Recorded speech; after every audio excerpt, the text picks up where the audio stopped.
Yeah. That right. Yo. What up, man? It's in the booth. It's your boy Messenja. I'm CantonJones. Ramona Jones. GCS, that right. Yeah. Everything came together in the booth. Years later, and we still in the booth. Do a podcast with the interview. Can't even stop what we finna do. Got a resume, longer than a limousine. Got something for the king, something for the queen. Yeah, we gotta win a team, by the thing. Then we hit about the boom, by the beat. You know what it is when we in the booth. Speak it to the old, speak it to the youth. And no matter what, we gon' tell the truth. See time harvest, you gon' see the fruit. Put the kid tank, gotta pull it from the roots. Get the blessing, get the bag, get the loot. Find another way, put the game, get the recruit. You now locked in with CantonJones and Messenja in the booth podcast. Good morning. Good morning, everybody. Thank you for joining us in the booth today. Please like, share, and subscribe to the show on Facebook, YouTube, and all podcast platforms, including Spotify, Apple, and Google Podcasts. That right.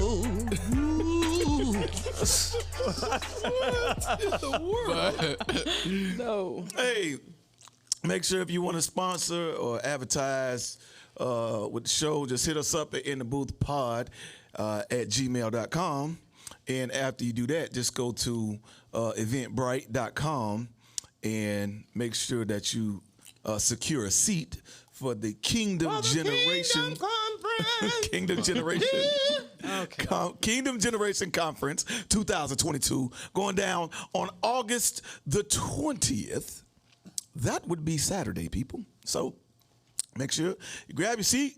Again, if you're out of town, can't make it in, we're trying to work on a streaming situation. We'll let you know in a couple of days if we'll be able to get you that link.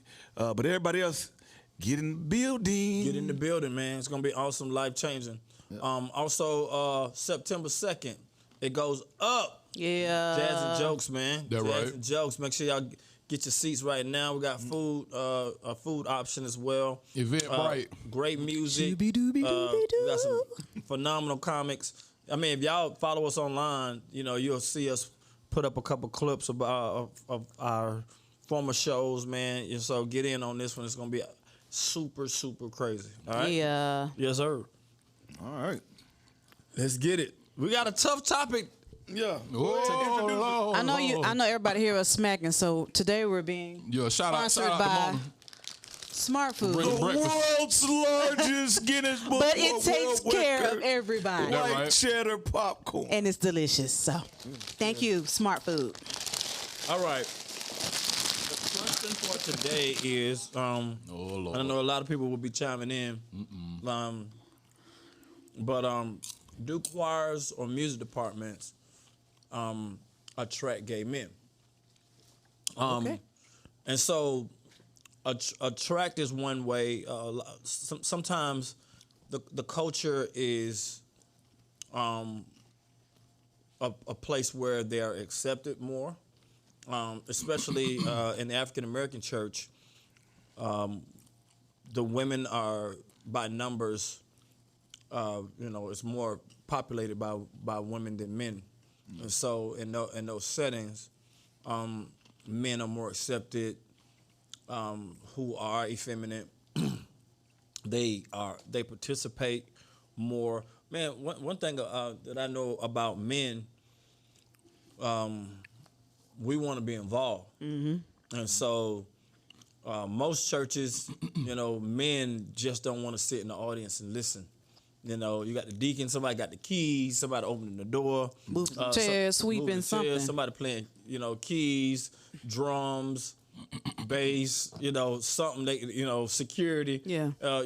Men like to do something. And so most guys who are gay, they can participate in the choir, by numbers. You can come in, it's a social place. It's not a lot of pressure on them to change in the musical setting. And so especially that, this is just through my experience in the African American church, even younger, we sang in the choir.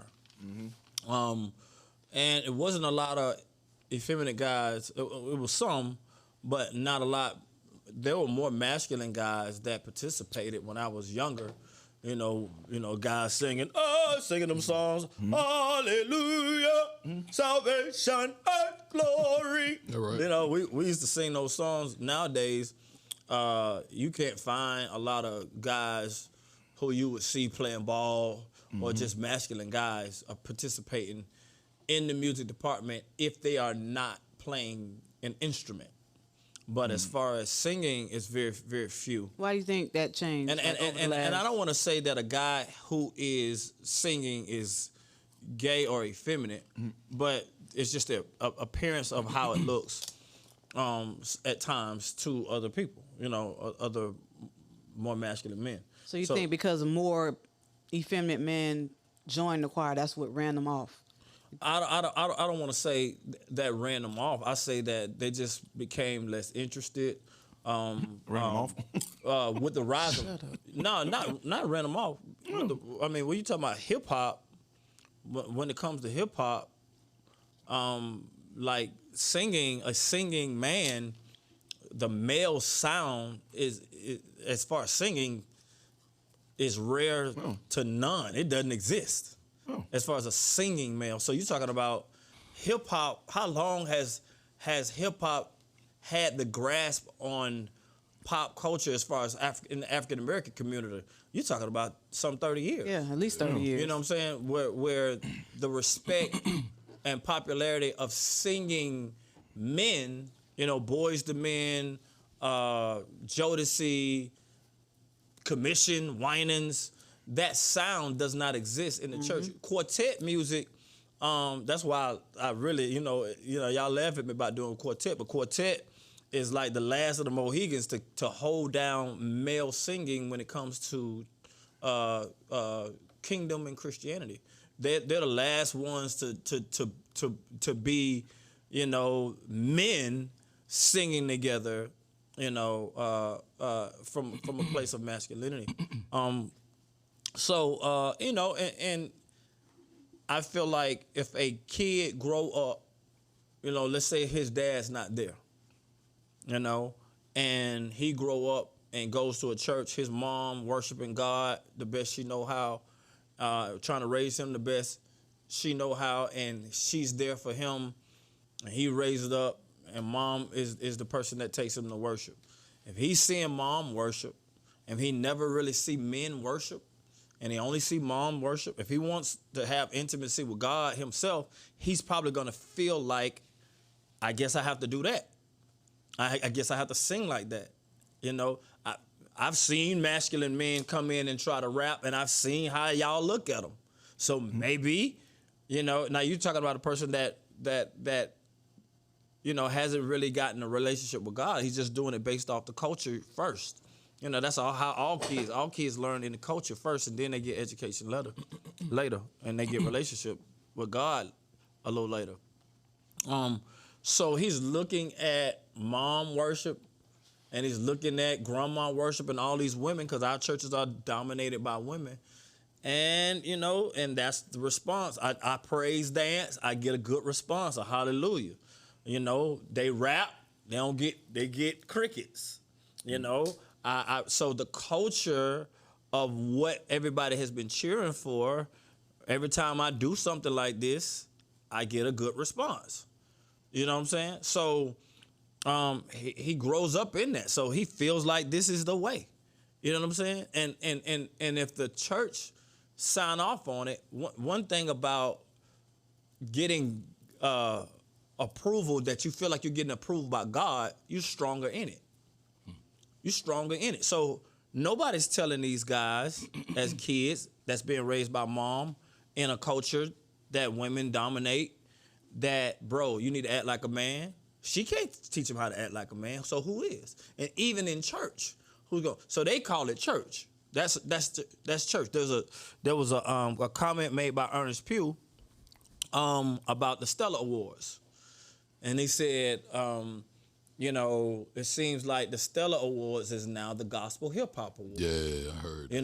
Because they have gotten away from true worship or true singing or true and now they probably have to appease their what he said ratings. Their ratings, yes, or their sponsors, and not knowing how a lot of guys feel For years. when those choirs and stuff be up there. Yes. You see what I'm saying? Yeah. So now he's kind of feeling like How we've they been feeling. For Yeah. years. Yeah. Like That you right. know, I guess y'all doing this for rating because or whatever, because there's a sound, and there are men that are extremely talented. That are effeminate men that are at the head of the line when it comes to gospel music. They're extremely talented. They write amazing music. They are amazing at their craft, but they're effeminate.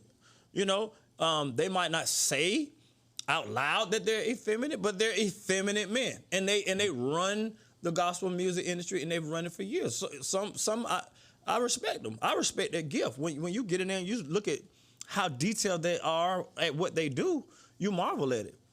A lot of us, who are into hip hop and who are more masculine men, when you grow up without a father, let me say this real quick. When you grow up without a father, it's very hard to stay in the middle of the spectrum where you're balanced. Most of the time, you're gonna be super angry or you're gonna be super effeminate. You're gonna be on one side. You're gonna try to compensate somewhere here or compensate somewhere there. It's very hard to have a balance because you don't have the balance of mom and dad in the house. So sometimes when people are doing the best, God's been on me about how I see this, and He says that you got to reevaluate, because if they are in church, some of these women kept the church going on when all men were locked up. Left the church.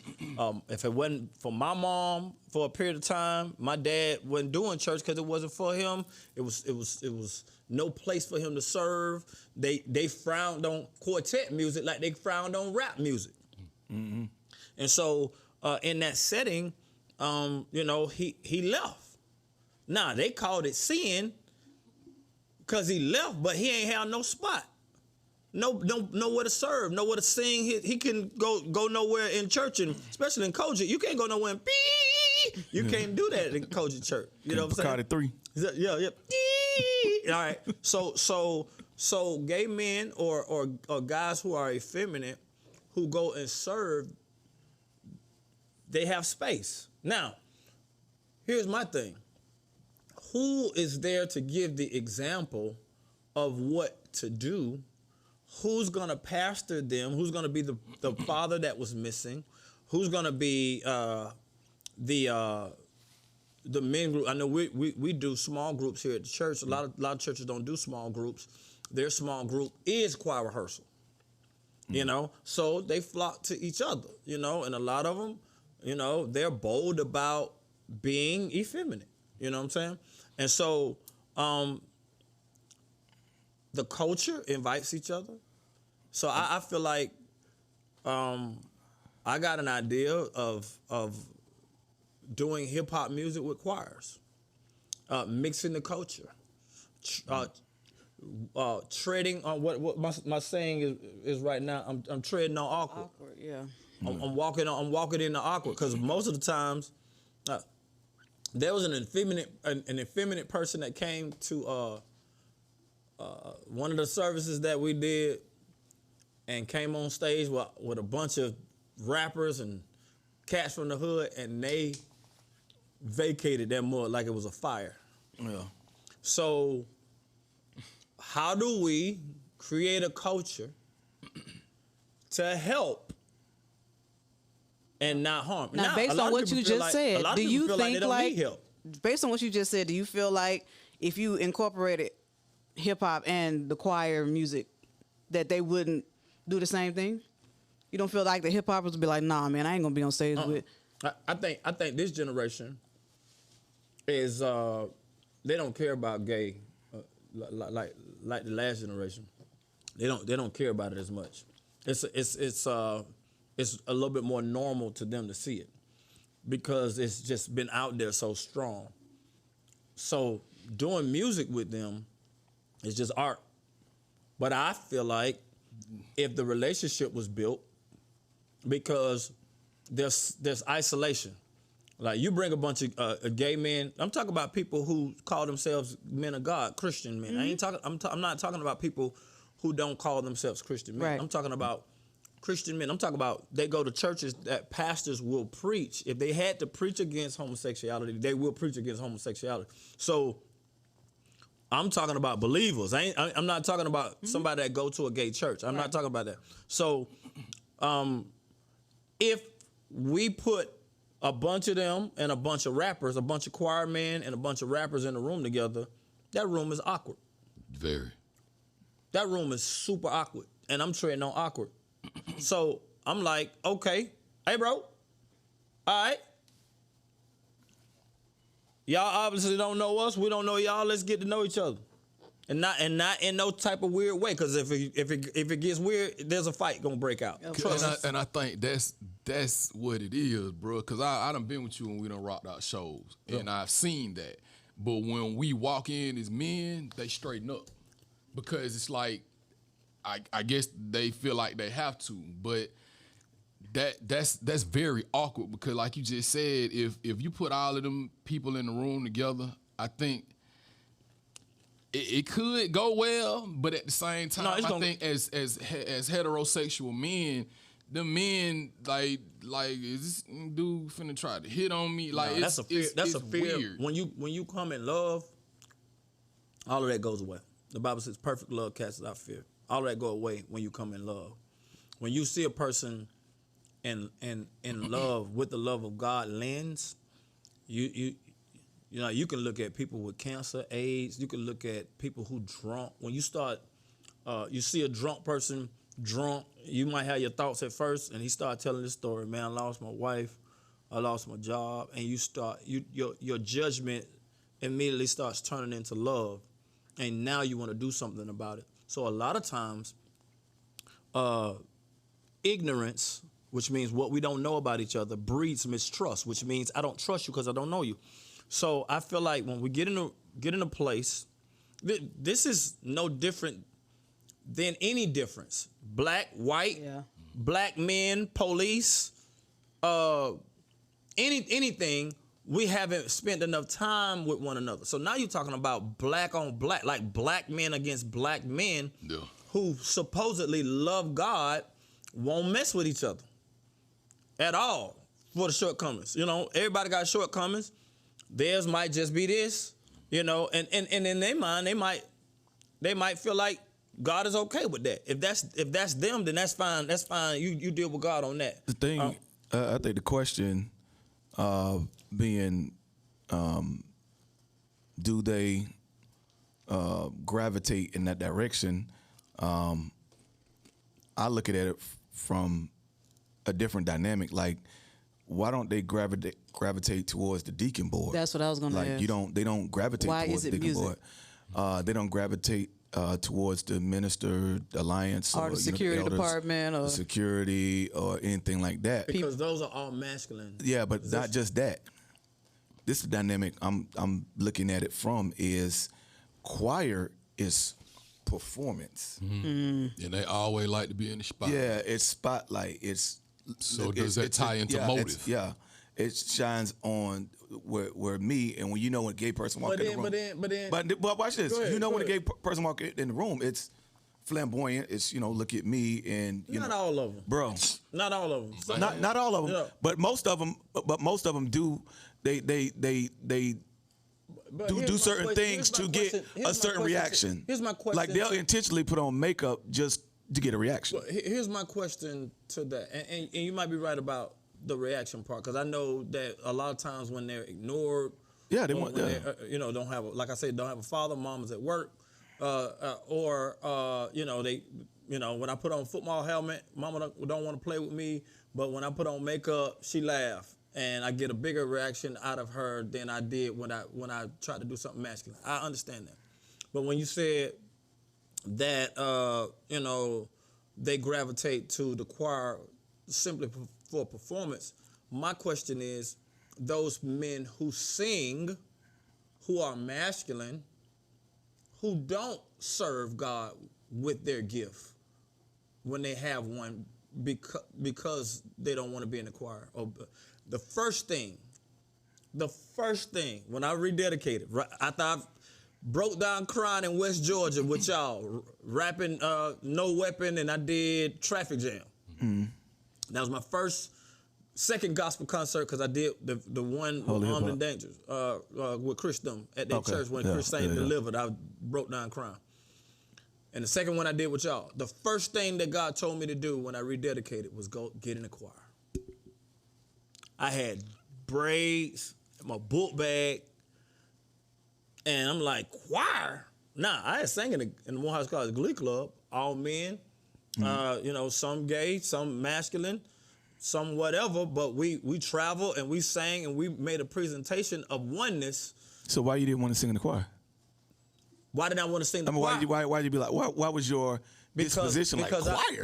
Because I was thinking about choir. Church choir. No, church choir. Not different. College choir. Now I'm talking about church choir. Like, man, getting up here. I haven't done this since I was a kid. Like, and I was thinking about the swag in it. Just how it looked. Like Morehouse, bro, we had all the blazers.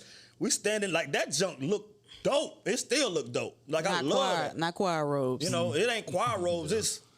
We like an army, and that sound that comes out, shout out to David Morrow, is amazing and always have been. So I saw the swag in that. We walking in. I love Glee Club is a class at Morehouse? No, it's it was a choir of men. You just come and some people do it as a it's no credits, but it's not. It's just they got. It's called a labor of love. Hey, y'all was still singing gospel music. We were singing all God music, all God spirituals, all spirituals, stuff like that. and the sound, bruh.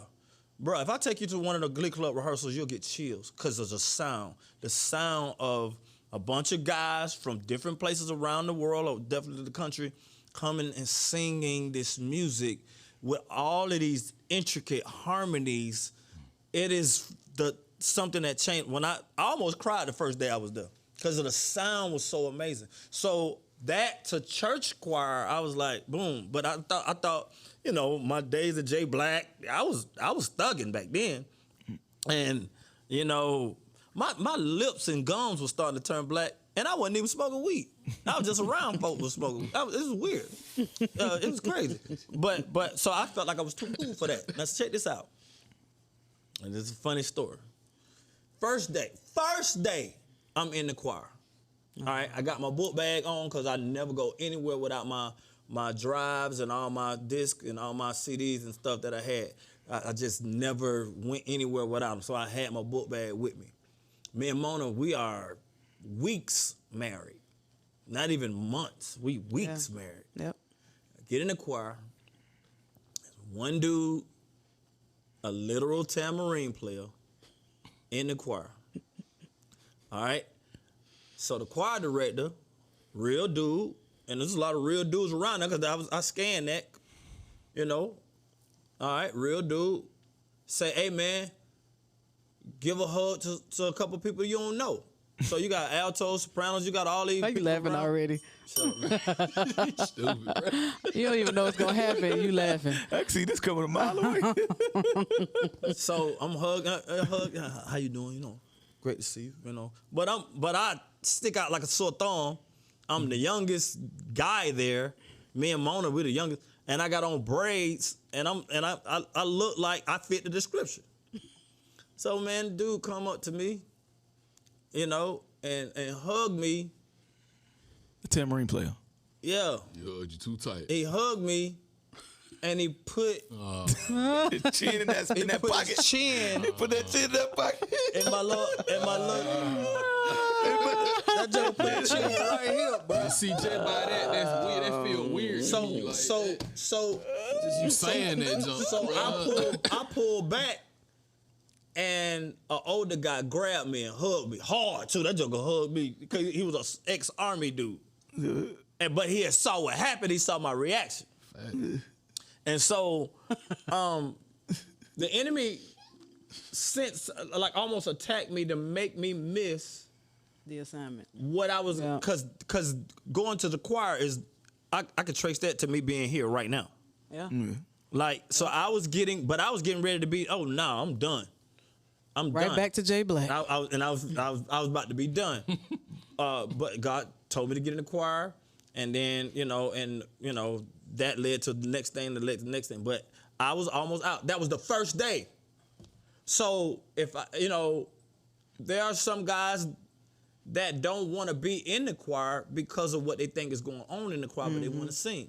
Yep. There are masculine guys that want to sing, but they stay away from it. And what I'm saying is, as black men, as musicians, we need to, get into a room of awkwardness, where everybody's around, and those guys, because the trip about it is they can't really come out and say that they're gay as gospel singers because, they can't really say that. But they're effeminate. You can see it. It's obvious. And then to women, it doesn't bother them. It doesn't bother. And the black church is predominantly women.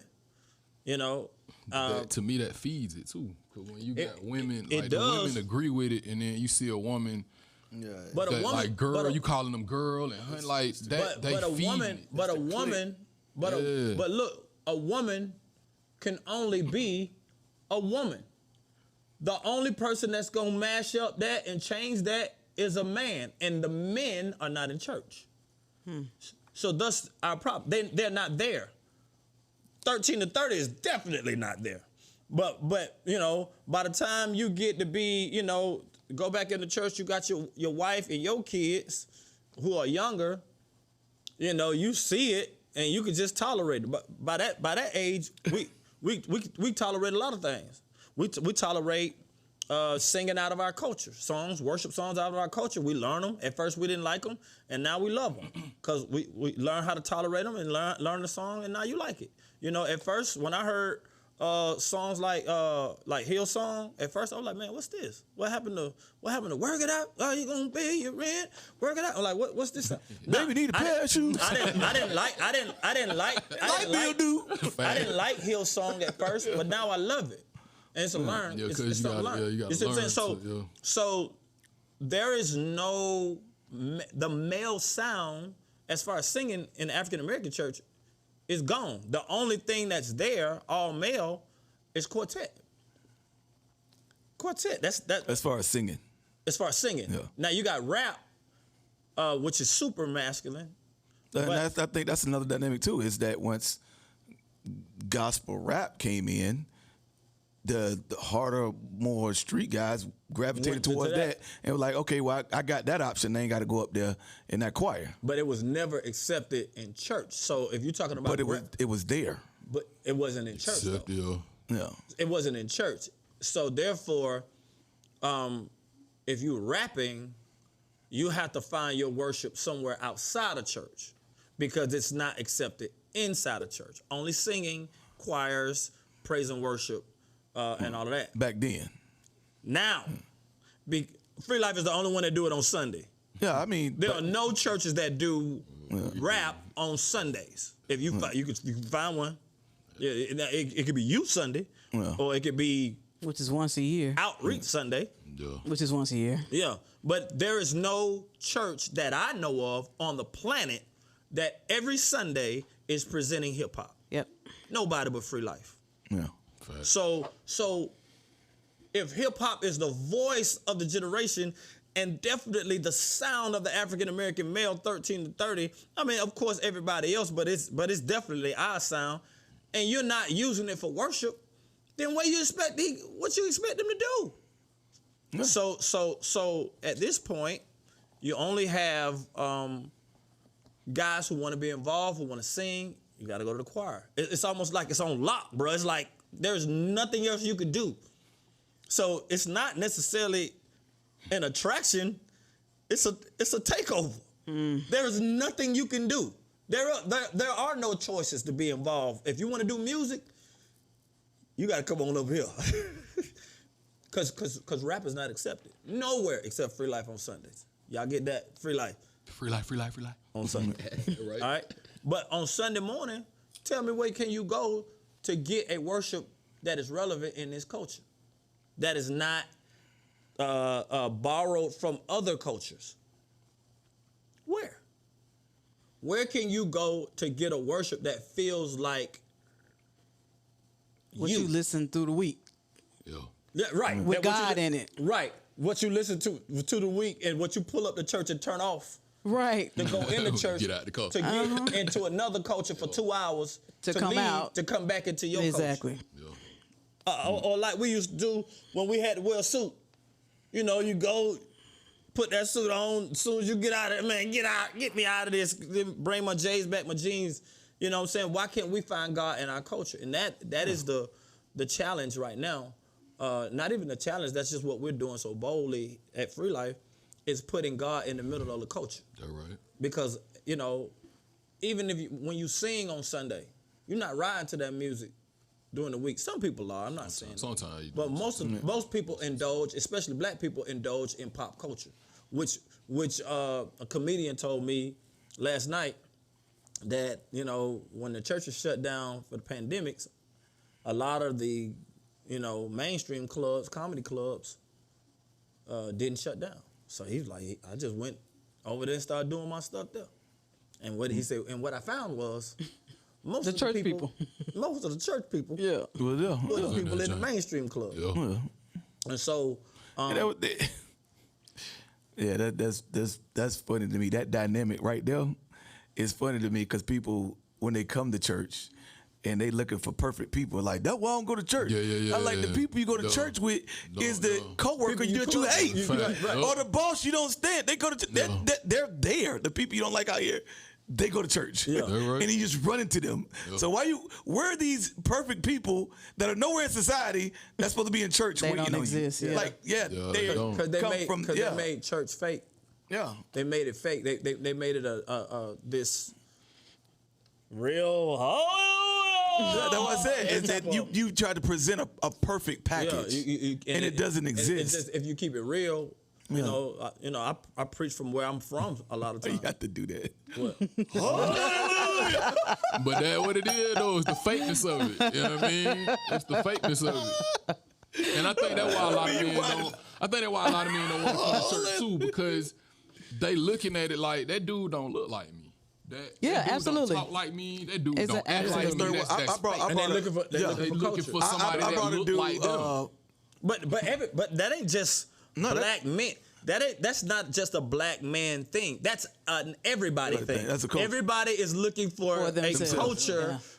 For you know, that's why I brought a dude, but what we don't have is outlets. Yeah. You know, there are no churches that swag like us. Yeah, you don't remember Blake, a dude I used to work with in Blake? Nah, Goofy. Nah, Blake. But I brought him to church, and he ain't never really been to church. I think maybe for like a funeral or something like that, and a wedding. But he didn't grow up in church or whatever. And bruh, I bent one corner to tell somebody, hey, bro, don't leave me, bro, don't leave me. Like he was just that, like, felt that out of place. You took him what church? Freedom? My church, no, my church. Oh, you took him to CAJO church. Yeah, CAJO church. Yeah. But he was just standing there kind of on the wall or whatever, you know, and he was like, I mean, he was scared of me just stepped 10 feet away. It was like that weird and that different just to walk into church. It's a culture. What did Jerome do when you brought him church? A coach. Oh, bro. I went to my Uncle Al church. Shout out to Uncle Al not showers of blessings in my daddy church. Victor. No, showers of blessings. But anyway, I forgot Uncle Al church name. But anyway, so I was there to celebrate my aunt, and the power of God broke out in the church, and Jerome was my security. You know, I had security, and you know, security is required to stay strapped. You know, ain't no need for you to be security and you ain't got no. Yeah. You know, so he was strapped. And we had somewhere else to go after that, so we were dressed, and the power of God broke out in the church, and this lady got up shouting, and she was shouting next to the wall, so it looked like somebody was getting wrestled. It was like, shoo, boom, boom, boom, boom, boom. She was like, thank you, and that joker went for his gun. I was like, bruh, no, bruh. Bruh, this worship. Like, this church for them. He was like, "Oh, bro, I thought something happened, bro." He thought somebody was back there beating the lady, or something happened that he was finna go back there with it. I was like, "Bro, no, it was a culture shock. So it is for people to. Oh, she was beating that wall down. That mother just like she was wrestling, and I get it. And so I feel like guys who have. Who are gay or effeminate, and those who are super masculine or whatever, rappers and whatever. I think we need to get in a room and do music. I think we need to tread on awkward. I think we need to, because you never know how somebody came to a place. You got people that are effeminate or gay, and then you got the other side. Everybody been locked up. Yeah. So they can say at least we ain't been locked up. You know what I'm saying? So it's just so much judgment, so much judgment. And I think if we did music together, that we can bring a balance to our community. I just feel like we can through the sound. Now they gonna have to sing masculine based off the look on your face. You ain't even coming to the room. I'm just saying. Are they gonna sing the same way? Is it going the presentation? What are you gonna present? Once they sing, they sing. They sing. They ain't gonna grab your butt. No, I'm just saying. Are they gonna put the nest of their chin in my neck? I think we should have a conversation with a guy who's willing to speak from a place where effeminate men, like effeminate men or gay men. I don't know who's willing to talk from the place of being a gay man and who's a worshiper and love God, but who's gay and kind of bring us some understanding of how can we work together. You know what I'm saying? Because we are the ones that be like. What's his name already put out there, didn't he? Huh? Who was that? Tony? Didn't he already put that out? Tony? Put out what? I mean, I know Tony, I've heard that he was, and then I heard that he wasn't. Yeah. So I mean, so somebody who's willing to just come from a place to give some understanding, so that we, because there are certain people that struggle with certain things that's trying to get free. There are certain people that struggle with certain things who are not trying. Yeah, but we're talking about somebody who's open. About it. So, but I'm saying just from a musical standpoint, where you are, because there are a lot of us, and I know you can sign off on this, that are willing to do music with mainstream people than they would with somebody that sing gospel that's effeminate. Yeah. So I'm saying, why not sing with a man of God, even though y'all might differ on certain things, than somebody that don't even sign off on God or believe in God. You know what I'm saying? There are people that are willing to do that. So what I'm saying is, that's why I say I'm treading on awkward. Because the only way you can change something is you got to go in. You got to tread on awkward. That's the only way you can change it. If not, we're gonna keep complaining about it, but we're gonna stay away from each other. And most guys think that, if you're around somebody, then they're gonna take a picture of you real quick. Shh, oh, y'all together. No, it ain't happening like that. Plus, I am very confident in who I am as a man of God. I'm a woman of God. I got kids. I ain't got no down low life nowhere. All right. So I feel like revival is here. Yeah. I feel like you can't expect somebody to come out of something if you're not willing to pray, to love them, to show them a better way. And so I feel like rappers and choir guys should come together. Let's do it. That's just my suggestion. Let's do it. Rapper choir guys. Rapper choir guys. I mean, that's the name of it. Would you do a song with a choir? Mm-hmm. I would. I have. It just that's what Won't He Do It is. And it just depends, cause that jump. You could tell how uncomfortable Lil Baby was when he did his performance with Kirk Franklin. He just looked like he was out of it, and he didn't feel comfortable. I forgot what award show they was on, but you could just tell. BT, so it's but I just think it's an uncomfortable feeling. Because I mean, we've had situations where we had people around that like that. But at the same time, bro, we don't been on a show where men dressed in drag had to do makeup. Yeah. And I was like, and you didn't even know until I was like, oh no, I ain't getting my makeup done. You know, because we didn't know. But I feel like we're in a position now that we can at least as black men, because we're the prey, P-R-E-Y in this country, and half of us in jail, others, you know, a lot of us selling dope, selling weed, trying to make ends meet, can't get a job, all that type of stuff. And then we start coming together. I mean, just based off of just being black and brothers, then I feel like we can make change. We can be stronger, you know. And so that's just my take on it, you know. Just change is necessary, and God is growing me up in this area. Yeah. He's grown me up in this area. Yeah, me too. All right, and I don't want to say, you know, there are some people that help me, Facts. you know, and it's to deal with this and to tolerate this, because what happens if revival does happen and people want to denounce that and come to who gonna pastor? Yeah, are we gonna be ready? Who gonna pastor that harvest? Right. We prophesying, you know, there's getting ready to be a great harvest. You know, what if it's them? You know, what if Laborers of fruit. Few. That's what the word says. And so who's mature enough to take the high road to say, man, look, bro, I love you, man. Like, I understand what happened. I understand that's culture. I understand you grew up in that. That's all you know. I get it. All right. Do you want to follow the will of God? Okay, you could be transformed by the renewing of your mind. All right. He keeps you in perfect peace if your mind is stayed on Him. So you just got to change your mind about a couple things. I changed my mind about how I eat. I changed my mind about different habits that I've had for years that I'm trying to break about myself, because I feel like, you know what, that's not who I am. I'm changing. Yeah. I'm changing. No, that's who I was, but that's not who I am. I'm changing. And so if you're gonna grow up in the things of God, then it's gonna always be shown how much you've grown on how you treat people. Good God Almighty from Zion. Now how you treat yourself. How you treat people. Yeah, when you know you grown spiritually, He gonna put a person in front of you to test you. These are facts. Yes. These are facts. Facts.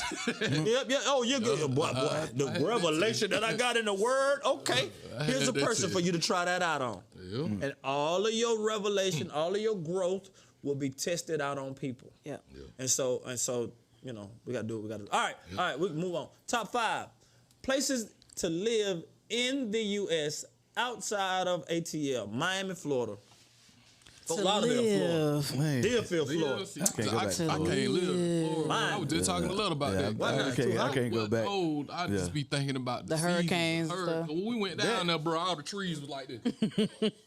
I just can't. I can't go back. Once I leave something, I can't go back. But it ain't even that. I can't go back.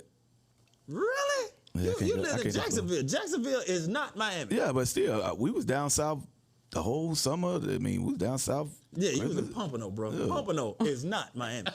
But I've been to Miami. I mean, my wife family from Miami, so I mean, it's not that. I mean, First place I go is Florida.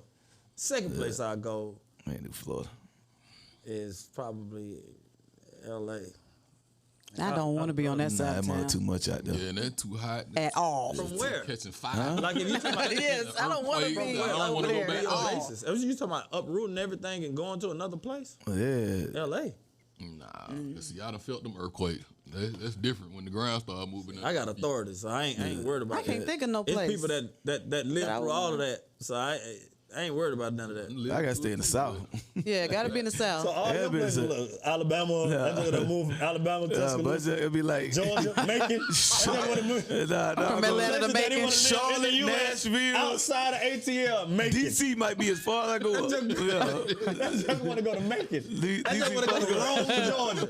No. Places that you want to move to in the U.S. outside of ATL. Let's go to Rome. No, I'm good. Rome, Georgia. I just want to go to Rome, Georgia. No. They ain't talking about going to doggone LA, doggone. I'll gas. move to Canton. You could, if it was He outside. said in the U.S. He Oh, you said if in the outside. U.S. Okay, I missed that. I go to Canada. In the U.S. Okay, in the U.S. outside Yeah, that's the Atlanta. case. Yeah, I'm going anywhere. If my mind shot straight to Canada, it really ain't Go no to Jamaica. Yeah. The United States on that bull. Top 5 for me is All Florida, huh? Orlando is 1. No, he back in Florida. Orlando. all Florida. Orlando. If the Lord say move, go to Orlando would be the first one I go to. I don't want to live in Yeah, it's Orlando. too much traffic, too many people coming in. Outside of Disneyland, I don't want to live Orlando. anywhere. No, I'm living next to that's it. Disney World. They're in a tourist Yeah, because soon as you attraction. leave, I know, it's like soon as you leave, another country. yeah. No. like 10 First miles of all, I out, said but Kissimmee. that was dirt, grime, ghetto. Yeah, I'm good. Yeah, That's but not Orlando. In Orlando, well, next to Disney, I'm gonna want to live over there in one of them resorts, and then They live in a Miami, resort. then I'm good. Tampa, which is right next to Orlando. Tampa, yeah, all in Tampa, L.A., Yeah, all Florida. New York, not New York. No, I don't want to live in New York. No. That's it, bro. Nope. Nashville too small.